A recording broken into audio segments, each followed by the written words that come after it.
नमस्कार, स्वागत है आप सभी का आपके अपने YouTube चैनल एनविशा क्लासेस में। साथियों, मैं आप सभी के समक्ष हाजिर हूँ आज शिक्षण नामक टॉपिक के साथ।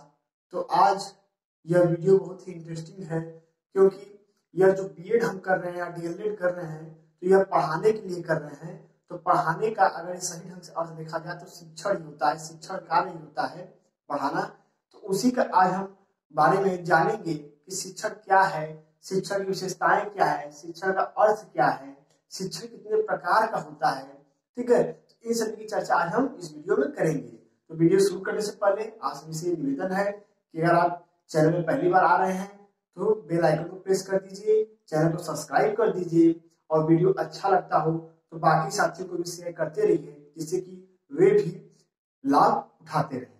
तो आइए बिना देर किए हुए शुरू करते हैं शिक्षण। क्योंकि शिक्षण का सामान्य अर्थ अगर समझना है तो सबसे पहले आप समझिए शिक्षा को। तो शिक्षा को अगर आपको समझना है तो शिक्षा मैंने पिछले वाले वीडियो में पढ़ा दिया है, मैं उसका लिंक आपको डिस्क्रिप्शन बॉक्स में दे देता हूँ नीचे। आप वहां पे क्लिक करके शिक्षा क्या है उसकी पूरी अर्थ व्याख्या सब आप देख सकते हैं। तो शिक्षा को वहां समझ लेंगे, और जो लगातार वीडियो देख रहे हैं वो तो ठीक ही है। अब देखते हैं शिक्षण क्या है। तो शिक्षण एक प्रक्रिया है, शिक्षण वह प्रक्रिया है जिसके द्वारा शिक्षक अपनी संप्रेषणीय कुशलता के द्वारा ज्ञान को अपने छात्र छात्राओं को आत्मसात करवाता है। ठीक है, ज्ञान क्या करता है, अपने छात्र छात्राओं को आत्मसात करता है, ज्ञान को प्रदान करता है। ठीक है, और जो ज्ञान प्रदान करता है उसका उद्देश्य छात्रों के व्यवहार में क्या होता है, परिमार्जन करना होता है। ठीक है, अर्थात व्यवहार में परिमार्जन करना होता है या ज्ञान प्रदान करना होता है। तो समझिए, कहने का मतलब है कि शिक्षण वह प्रक्रिया है, जिसके द्वारा शिक्षक, कोई शिक्षक है अपने क्लास में, जिसके द्वारा शिक्षक अपनी संप्रेषणीय कुशलता के द्वारा। अब देखिए यहाँ बहुत महत्वपूर्ण शब्द होता है, संप्रेषणीय कुशलता क्या है। संप्रेषणीय कुशलता का मतलब ये है, कोई शिक्षक आया, पढ़ दिया किताब को पढ़ के चला गया, तो उसने कहा हम तो पढ़ा के आ रहे हैं लेकिन बच्चों को समझ में आया नहीं, बच्चे तो ज्ञान प्राप्ति नहीं कर पाए। या कोई शिक्षक आया, जल्दी बोल के लेक्चर खत्म कर दिया, पाठ खत्म हो गया, लेसन बंद कर दिया और चला गया। तो बच्चों को समझ आया कि नहीं आया उससे मतलब नहीं, उसको वो आया अपना जल्दी बोल दिया। जैसे पंडित जी आते हैं, कथा करते हैं, वो कथा करने वाले होते हैं ब्राह्मण जी लोग, तो आते हैं जल्दी अपना पढ़ लेते हैं संस्कृत के श्लोक और चले जाते हैं। आपको समझ में आया नहीं, उनसे कोई मतलब नहीं होता है। ठीक उसी तरह यहाँ भी होता है। तो संप्रेषणीय कुशलता बहुत ही अनिवार्य चीज है कि शिक्षण वह प्रक्रिया है जिसके द्वारा शिक्षक अपनी संप्रेषणीय कुशलता के द्वारा, यानी कि अच्छे से अपनी बातों को रख करके संप्रेषणीय कुशलता के द्वारा छात्रों को क्या करता है, छात्रों को ज्ञान प्रदान करता है। और जो ज्ञान प्रदान करता है उसका यही उद्देश्य होता है कि छात्रों का सर्वांगीण विकास हो। ठीक है, तो यही आपका होता है शिक्षण। ये शिक्षण का अर्थ था। अब हम शिक्षण के देखते हैं परिभाषाएं। विभिन्न विद्वानों के अनुसार परिभाषाएं, जैसा कि आप देख सकते हैं, मैंने व्हाइट बोर्ड पे लिख दिया है यहाँ पर। जैसे कि पहले हमारे एल गेज के शब्दों में एल गेज क्या करते हैं शिक्षण के लिए, वो परिभाषा देते हैं। शिक्षण एक प्रकार का पारस्परिक प्रभाव है जिसका उद्देश्य दूसरे व्यक्ति के व्यवहार में वांछित परिवर्तन करना होता है। देखिए, गेज कह रहे हैं कि शिक्षण एक प्रकार का पारस्परिक प्रभाव है। पारस्परिक प्रभाव का मतलब क्या है, परस्पर, यानी कि शिक्षक का छात्र से और छात्र का शिक्षक से। ठीक है, ये संप्रेषण यहाँ पे होता रहता है, बातचीत होती रहती है, वे एक दूसरे को प्रभावित करते हैं। ऐसा नहीं कि शिक्षण होता है तो सिर्फ शिक्षक ही बच्चों को पढ़ाता है, शिक्षक बच्चों से सीखता भी है। इसीलिए कह रहा है कि पारस्परिक प्रभाव है जिसका उद्देश्य दूसरे व्यक्ति के व्यवहार वांछित परिवर्तन करना होता है। शिक्षण कार्य करते समय आपको पढ़ा रहा हूँ, तो मैं शिक्षण कार्य कर रहा हूँ, तो मेरा यही उद्देश्य है कि आप उस शिक्षण की बातें समझ में अच्छी तरीके से आ जाए। उसके बाद देखते हैं ड्रीवर के अनुसार शिक्षण एक प्रक्रिया है। ड्रीवर कहते हैं शिक्षण एक प्रक्रिया है, सही बात है, शिक्षण एक प्रक्रिया ही है जिसमें तथा जिसके द्वारा, देखिए जिसमें सही शिक्षण में और शिक्षण के द्वारा बालक के ज्ञान, चरित्र तथा व्यवहार को ढाला जाता है। बालक के ज्ञान, चरित्र तथा व्यवहार को ढाला जाता है। यानी कहने का अर्थ यह है कि बालक के ज्ञान का, बालक के चरित्र का और बालक के व्यवहार का हमेशा उसमें क्या कहता है, परिमार्जन किया जाता है, विकास किया जाता है। ठीक है, उसमें सुधारात्मक परिवर्तन किए जाते हैं, किसके द्वारा, शिक्षण के द्वारा। ठीक, आगे देखते हैं सबसे छोटी परिभाषा है जेम्स एम थाई के शब्दों में, बहुत ही छोटी परिभाषा है, इन्होंने गागर सागर समझ भर दिया हुआ है।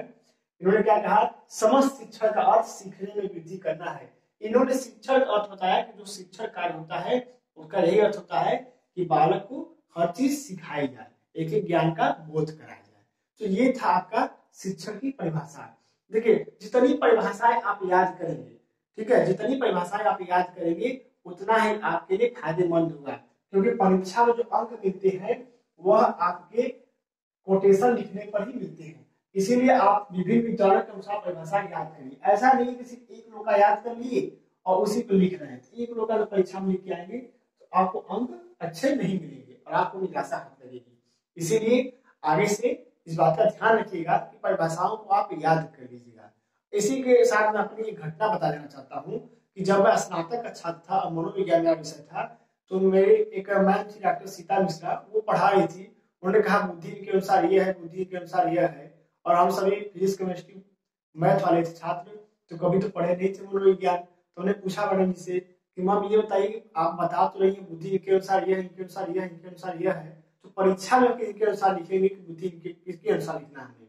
तो मैडम जी ने कहा उस समय ऐसा है कि आप सबके अनुसार लिखेंगे और जितने लोग के अनुसार लिखेंगे उतना ही अच्छा आपको अंक मिलेगा।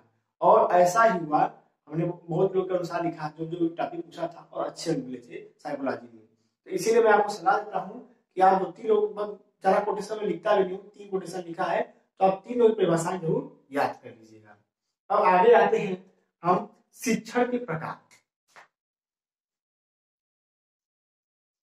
देखिए शिक्षण के प्रकार बहुत ही कठिन चीज नहीं है, बस समझ लीजिए। समझ लेंगे तो चीजें आसान हो जाएंगी, और नहीं समझे किताब में रटेंगे तो फिर चीजें भूल जाएंगे। तो देखिए शिक्षण में क्या होते हैं, 3 प्रकार होते हैं, ठीक है, नाम लिख लेते हैं, पहला, दूसरा और तीसरा। पहला हमारा है एक तंत्र में शिक्षण या एक तंत्रात्मक शिक्षण,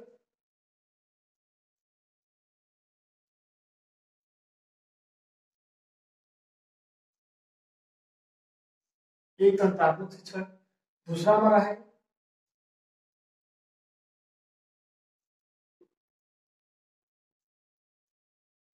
लोकतंत्रात्मक शिक्षण, या इसे हम जनतंत्रात्मक भी शिक्षा कहते हैं, लोकतंत्र, जनतंत्र, ठीक है। और ये होता है अहस्तक्षेप शिक्षण,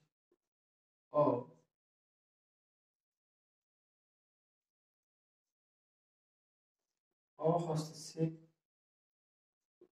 शिक्षण या अहस्तक्षेप शिक्षा भी कह सकते हैं इसको, में नहीं भी लगाएंगे तो भी चलेगा, ठीक है। अब हम इन तीनों के बारे में जानेंगे कि क्या होता है, ठीक है। देखिए पहला क्या है, एक तंत्रात्मक शिक्षण। एक तंत्रात्मक शिक्षण कैसे होता है, इसके लिए आप डायग्राम को याद करिए। डायग्राम जितने अच्छे से याद कर लेंगे दिमाग में, देखिए क्या होता है कि हम किताबों पर चीजें नहीं याद कर पाते हैं, लेकिन कहीं अगर किताब जो वर्णन किया गया जाके देख लेते हैं तो अच्छी तरीके से लगता है। क्यों? क्योंकि डायग्राम बन जाता है हमारे दिमाग में, एक चित्र बन जाता है, जो कि हम उस समय उस बारे में जब बात होता है तो वो चीज हमें याद आने लगती है।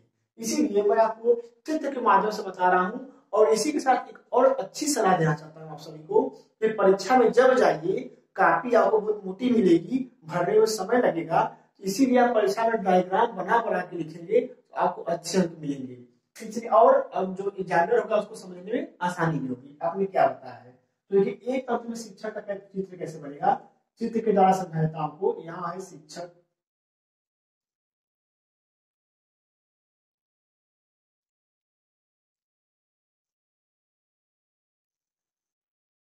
ये है हमारे छात्र,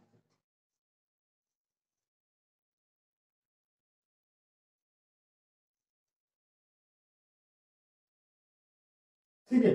देखिए अब एक तंत्रात्मक या राजतंत्रात्मक शिक्षण क्या होता है। एक तंत्रात्मक या राजतंत्रात्मक शिक्षण का अर्थ यही है, इसमें लिखेंगे हेडिंग डाल के, इसमें शिक्षक कक्षा में क्या होता है, प्रधान होता है। ये इसमें कक्षा में शिक्षक प्रधान होता है। शिक्षक जो होता है आदर्श माना जाता है, और छात्र शिक्षक की बातों को सिर्फ क्या करते हैं, सुनते हैं। जो छात्र है सिर्फ शिक्षक की बातों को सुनते हैं, शिक्षक अपनी बात कहता है, छात्र उसके आदेशों का पालन करते हैं, उन बातों को भयभीत श्रोता की तरह चुपचाप जो कह रहा है वो सुनेंगे वो, ठीक है, उससे कुछ पूछ नहीं सकते हैं। आप तो यहाँ हमसे कमेंट के माध्यम से कुछ पूछ भी सकते हैं, लेकिन वहां पे बच्चे कुछ नहीं पूछ सकते हैं। एक तंत्रात्मक शिक्षा में यहाँ से एकाधिकार किसका होता है, सारी सत्ता शिक्षक के हाथ में होती है, ठीक है, और छात्र जो होते हैं वह सिर्फ भयभीत श्रोता की तरह इसमें सुनते रहते हैं। इसके बाद आता है हमारा दूसरा लोकतंत्रात्मक शिक्षा। लोकतंत्रात्मक शिक्षा देखिए क्या होता है, इसको वैसे समझ लीजिए, ये आपका शिक्षक है, सारी चीजें उसी तरह बनेगी, यहाँ आपके छात्र हो गए, ये भी आपके छात्र हैं उसी तरह, ठीक है। यहाँ पर क्या होता है कि लोकतंत्रात्मक शिक्षण में शिक्षक और छात्रों के मध्य पारस्परिक विचारों का आदान प्रदान भी होता है। यहाँ पर क्या करता है, शिक्षक छात्रों से प्रश्न पूछता है और छात्र शिक्षक से प्रश्न पूछते हैं, यानी कि यहाँ से विचार यहाँ आते हैं और यहाँ से विचार यहाँ जाते हैं। तो शिक्षण लोकतंत्रात्मक शिक्षण में शिक्षक और छात्रों के मध्य विचारों का आदान प्रदान होता है, परस्पर विचार विनिमय होता रहता है। इसमें शिक्षक क्या करता है कि शिक्षक बालक को, देखिए गेज ने कहा है, एक बात ध्यान रखिएगा, गेज ने कहा है इसमें जो शिक्षक होता है वह पथ प्रदर्शक की भूमिका निभाता है, वह बच्चों को गाइड करता रहता है और बच्चों के स्व अनुशासन पे, सेल्फ जो अनुशासन है आपका, उस पर क्या करता है, ज्यादा बल देता है, ठीक है। ये आपको बात समझ आई होगी अच्छी तरीके से, ठीक है। अब देखते हैं आगे हम अहस्तक्षेप शिक्षण क्या होता है। चित्र के माध्यम से अच्छी तरह समझाएगा कि यहाँ से यहाँ का आदान प्रदान हो रहा है, ठीक है।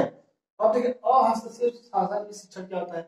अहस्तक्षेप शिक्षण भी हटा देते हैं यहाँ से, ठीक है। अहस्तक्षेप शिक्षण क्या होता है, इसमें भी सेम वही बात होगी, शिक्षक यहाँ होगा, यहाँ पे छात्र होंगे,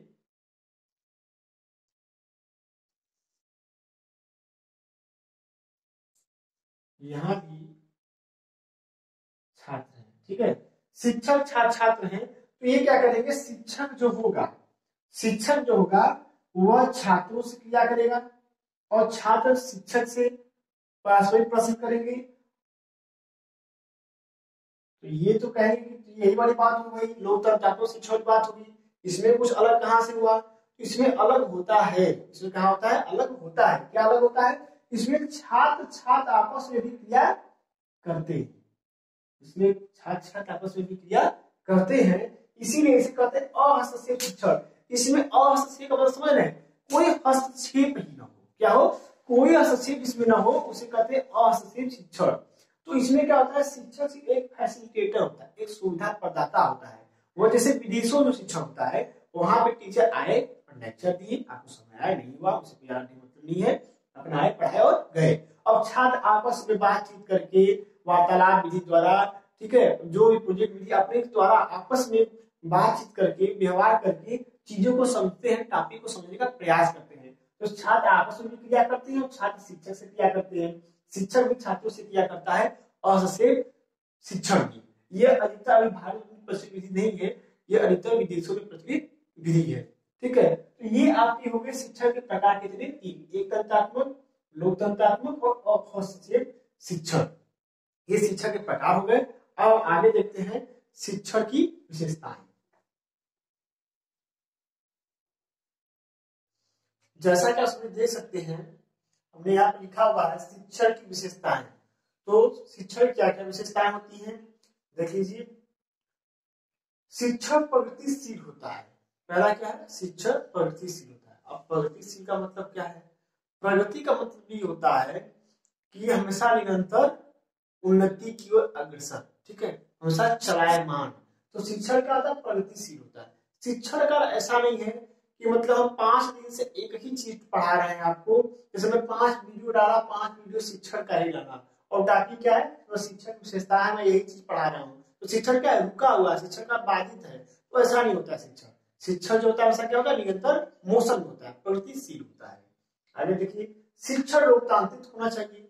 शिक्षण लोकतांत्रिक होना चाहिए, इसका अर्थ यह है, ये शिक्षण की विशेषता है कि शिक्षण लोकतांत्रिक का अर्थ कि शिक्षण जो है ऐसा नहीं कि आप अपनी मनमर्जी कर रहे हैं, जैसे आप जो कर रहे हैं यही सही है। अगर बालक कुछ कर रहा है तो उसकी बातों को समझिए, उसकी बातों को ध्यान दीजिए, उसकी समस्याओं का निराकरण कीजिए, लोकतांत्रिक भावना से शिक्षण कार्य कीजिए। ऐसा नहीं सिर्फ हम जो कह दिए, आम को अनार कह दिया तो अनार ही पढ़ा जाएगा, लड़का आम कह रहा है उसके बात को समझिए, तर्क करिए उससे, ठीक है, उसके जो तर्क है उसका स्पष्टीकरण करिए, तब शिक्षा का क्या होगा, लोकतांत्रिक होगा, तथा सबके विचारों भावों को लेकर के शिक्षण किया जाना चाहिए।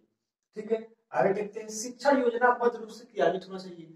शिक्षण, ये बहुत ही मेन हेडिंग होती है, शिक्षण योजनाबद्ध रूप से क्रियान्वित होना चाहिए। योजनाबद्ध का अर्थ समझिए, योजनाबद्ध का अर्थ यह है जैसे मुझे यहाँ पढ़ाना है तो मैं टॉपिक बनाता हूँ, क्या मैं शिक्षण की क्या परिभाषा बताऊंगा, अर्थ बताऊंगा, विशेषता बताऊंगा, कल मैं शिक्षण सूत्र बताऊंगा, ठीक है, शिक्षण की प्रगति बताऊंगा। तो योजनाबद्ध ढंग से, ऐसा नहीं कि हाँ हमने आज शिक्षण पढ़ा दिया, कल हमने बुद्धि का वीडियो डाल दिया, परसों हमने क्या कहते हैं ये अंतर की अवस्था, उत्तर की अवस्था, शिक्षण की अवस्थाएं डाल दिया, मतलब इधर उधर खिचड़ी बना दिया हमने। ऐसा नहीं करना है, कोई भी कार्य को योजनाबद्ध ढंग से करेंगे तभी जाके कार्य संपन्न होता है, चाहे शिक्षण का कार्य हो चाहे अन्य किसी क्षेत्र में कोई भी कार्य हो। ठीक है, तो ये करा है शिक्षण योजनाबद्ध रूप से क्रियान्वित होना चाहिए, योजना बना करके शिक्षण कार्य करना चाहिए। आगे देखते हैं, शिक्षण एक सौ उद्देश्य प्रक्रिया है। शिक्षण क्या एक सौ उद्देश्य प्रक्रिया, हर शिक्षण का कोई ना कोई जरूर उद्देश्य होता है। जैसे कि मैं अपने पे बता देता हूँ कि मेरा विषय शिक्षण कार्य इसमें हो रहा है आप सभी के साथ, तो शिक्षण का अर्थ ये है कि मैं चाहता हूँ कि शिक्षण जो टॉपिक है यह आपको समझ में आ जाए। मेरा आज का यही उद्देश्य है कि आपको शिक्षण टॉपिक समझ में आ जाए। इसलिए शिक्षण क्या है, एक सौ उद्देश्य प्रक्रिया है। शिक्षण हमेशा एक उद्देश्य बना कर किया जाता है कि हम क्लास जा रहे हैं तो बच्चों को हम अनार के बारे में बता के ही आएंगे, बच्चों को हम अकबर के बारे में बता के ही आएंगे, ये हमारा उद्देश्य होता है। ठीक, आगे देखते हैं, शिक्षण दया और सहानुभूति पूर्ण होना चाहिए। शिक्षण कार्य जो होना चाहिए, शिक्षण है यह क्या है, दया और सहानुभूति के साथ होना चाहिए। जैसे कि अगर कोई बालक है उसको एक बात आप बता दी तो समझ नहीं आ रही है तो क्या करेंगे, चुप रहो बैठ जाओ, ऐसा कहेंगे नहीं, आप उसको फिर समझाएंगे कि बेटा देखो ये चीज ऐसे है, ये चीज ऐसे है, ऐसे होनी चाहिए। फिर नहीं समझ आ रहा है उसको और तरीके से बुलाई जैसे या समझना चाहते हैं उसको समझाइए। तो शिक्षा क्या होना चाहिए, दया और सहानुभूति पूर्ण होना चाहिए।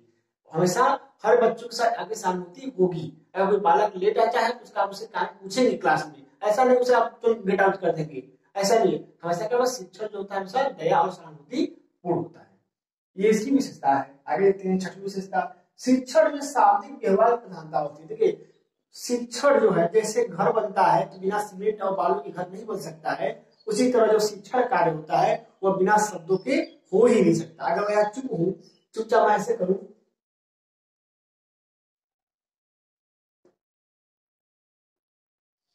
समझ नहीं आएगा क्या मैं कह रहा हूं। इसीलिए शिक्षण में शाब्दिक व्यवहार की प्रधानता होती है। जब तक मैं नहीं बोलूंगा शब्द तब तक आप शिक्षण सही से नहीं समझ पाएंगे कि शिक्षण टॉपिक क्या है। ठीक है, आगे देखते हैं, शिक्षण की तीन अवस्थाएं होती हैं। शिक्षण कितनी अवस्थाएं होती है, तीन अवस्था होती है। इसको मैं आगे वाले टॉपिक में बताऊंगा, टॉपिक 5 के टॉपिक के बाद इसका बताएंगे कि शिक्षण की अवस्थाएं कितनी होती हैं और इनको मैं एक्सप्लेन भी करूंगा। अभी फिलहाल ये समझ लीजिए शिक्षण की तीन अवस्थाएं होती है। कौन कौन, पूर्व प्रारंभिक अवस्था, अंतर क्रिया अवस्था और उत्तर क्रिया अवस्था। इस सार का मैं बता देता हूँ। पूर्व प्रारंभिक अवस्था में शिक्षक का क्या कहते हैं, ये अपने कक्षा में जाने से पहले तैयारी कर लेता है। अंतर क्रिया अवस्था में शिक्षक जाके क्लास में पढ़ाता है और उत्तर क्रिया अवस्था में पढ़ाने के बाद बच्चों का मूल्यांकन करता है अपने बच्चों का जिनको पढ़ाया जाता है। ठीक है, तो शिक्षक की तीन अवस्थाएं होती हैं।